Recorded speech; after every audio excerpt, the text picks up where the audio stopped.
ওহো, আমার তো আজকে উগান্ডা নিউজে ইন্টারভিউ দিতে যাওয়ার কথা। আমার তো মনেই নাই। যাই, দ্রুত তাড়াতাড়ি ফ্রেশ হয়ে আসি। আমার যেভাবেই হোক এই চাকরিটা পেতে হবে। যদি এই ইন্টারভিউটা মিস করি তাহলে আমার আর চাকরিটা হবে না। এবার দ্রুত তাড়াতাড়ি ফ্রেশ হই। ও নো, হাতে তো সময় নেই। তাড়াতাড়ি ব্রেকফাস্টটা করে নেই, নয় আবার ইন্টারভিউ দেরি হলে আর ইন্টারভিউ দিতে দিবে না। যাই হোক, ইন্টারভিউটা দিতে তাহলে চলে এলাম এই উগান্ডা টিভির অফিসে। আজকে ইন্টারভিউটা দিতে হবে, যেভাবে হোক চাকরিটা আমাকেই পেতে হবে। May I come in sir? Yes, come in.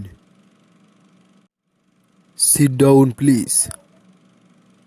G sir, বুঝতেছি। আপনি কি এই উগান্ডা নিউজে চাকরিটা করতে চান? জি স্যার, করতে চাই। আপনার এই উগান্ডা নিউজ সম্পর্কে কি ধারণা আছে?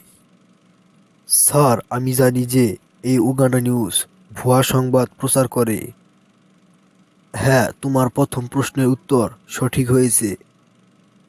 তোমার দ্বিতীয় প্রশ্ন, তুমি এখানে চাকরি পেলে কিভাবে কাজটা করবে? স্যার, আমি মনোযোগ দিয়ে কাজগুলো করব এবং ভুয়া সংবাদ প্রচার করব। ঠিক আছে, তুমি সিলেক্টেড। তুমি কাল থেকে অফিসে জয়েন করবে। Thank you sir. ওয়েলকাম, তুমি এখন আসতে পারো। কাল থেকেই কিন্তু অফিসে জয়েন করবে। শেষ পর্যন্ত আমার উগান্ডা নিউজের চাকরিটা হয়েই গেল।